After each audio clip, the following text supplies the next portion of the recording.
నైరుతి రుతుపవనాలు తెలుగు రాష్ట్రాలకు మరి 2 రోజుల్లో అయితే తాకనున్నాయి. ఈ నేపథ్యంలోనే విశాఖలో అయితే వింత వాతావరణ పరిస్థితి అయితే నెలకొంది. నిన్నటి వరకు ఉరుములతో మెరిపిస్తే ఈరోజు మళ్ళీ ఎండలు కాస్తున్న పరిస్థితి. ప్రస్తుతం వాతావరణ పరిస్థితిపై మనతో మాట్లాడేందుకు వాతావరణ శాఖ అధికారి సునంద మేడం గారు ఉన్నారు. మేడం చెప్పండి, ఏ విధంగా చూడొచ్చు ఈ డిఫరెన్సెస్ ఏంటి వాతావరణంలో?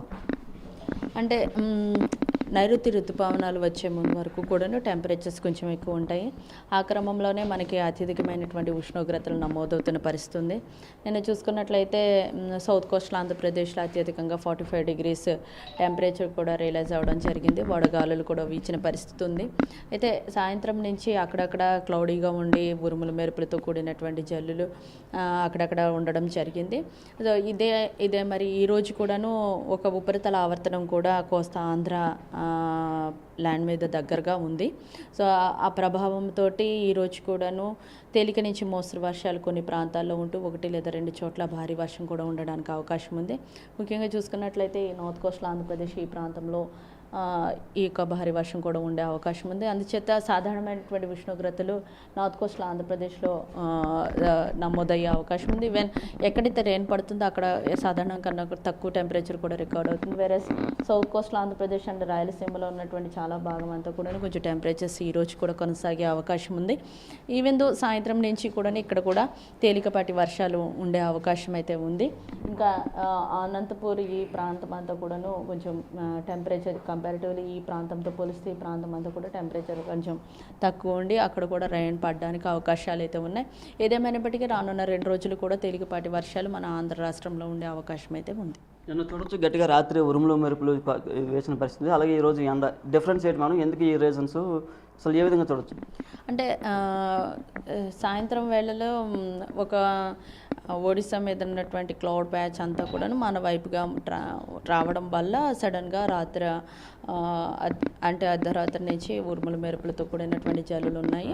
అయితే అది ఉదయానికే క్లియర్ అయిపోయింది. సో ఎప్పుడైతే క్లియర్ స్కై కండిషన్ ఉంటుందో యాజ్ యూజువల్గా టెంపరేచర్ మరి పెరుగుతున్న పరిస్థితి ఉంది. అయితే ఈరోజు ఉపరితల ఆవర్తనం అనేది ఉన్న కారణం చేత ఈరోజు ఆఫ్టర్నూన్ వరకు పెరిగిన సాయంత్రం నుంచి మళ్ళీ క్లౌడీగా ఉండి తేలికపాటి వర్షాలు కొన్ని ప్రాంతాల్లో ఉండే అవకాశం ఉంది. అలాగే 1 లేదా 2 చోట్ల భారీ వర్షం కూడా ఉండే అవకాశం ఉంది. వర్షాలు పడుతున్నా ఉక్కపోత మాత్రం చాలా ఎక్కువగా ఉంది. కారణం ఏంటంటే ఈ హ్యూమిడిటీ కూడా, అంటే ఎండ వల్ల మనకి హ్యూమిడిటీ ఎక్కువ ఉండడం వల్ల కూడా మనకి ఈ యొక్క చెమట పోయడం అనేది ఉంటుంది. బేసిక్గా కోస్టల్ ఏరియాస్లో ఉండే పరిస్థితి.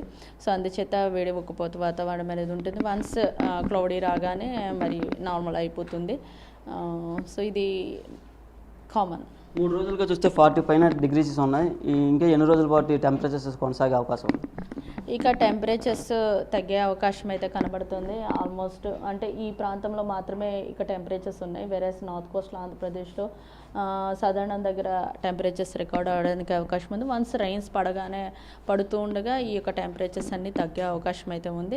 బట్ 2-3 రోజులు మాత్రం ఈ యొక్క సౌత్ కోస్టల్ ఆంధ్రప్రదేశ్ అలాగే రాయలసీమ జిల్లాలు మరి 2 రోజులు కూడా ఈ యొక్క టెంపరేచర్స్ అనేవి కొనసాగే అవకాశం ఉంది. అంటే ఈ టెంపరేచర్స్ డే టైం అంతా ఉంటాయి. ఆఫ్టర్నూన్ ఈవినింగ్ నుంచి మనకి ఉరుముల మెరుపులతో కూడినటువంటి జల్లులు అక్కడక్కడ ఉండే అవకాశం. ఉత్తరాంధ్ర పరిస్థితి ఏ విధంగా ఉంది?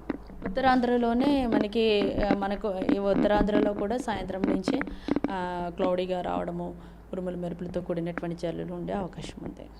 ఇది వాతావరణ శాఖ అధికారి సునంద మేడం గారు చెప్తున్నారు. మరి 2 రోజుల్లో ఋతుపవనాలు తాకడంతో పూర్తిగా వర్షాలు కూడా పడే అవకాశం ఉందని, అలాగే ఈ టెంపరేచర్స్ క్రమేపీ తగ్గుతున్నాయని అయితే చెప్తున్న పరిస్థితి ఉంది. కెమెరా పర్సన్ సాగర్తో నాయుడు, RTV విశాఖ నుంచి. మరిన్ని వీడియోస్ కోసం ఛానల్ ని సబ్స్క్రైబ్ చేయండి. లేటెస్ట్ అప్డేట్స్ కోసం వాట్సాప్ ఛానల్ ని ఫాలో చేయండి. అండ్ లింక్ డిస్క్రిప్షన్ లో ఉంది.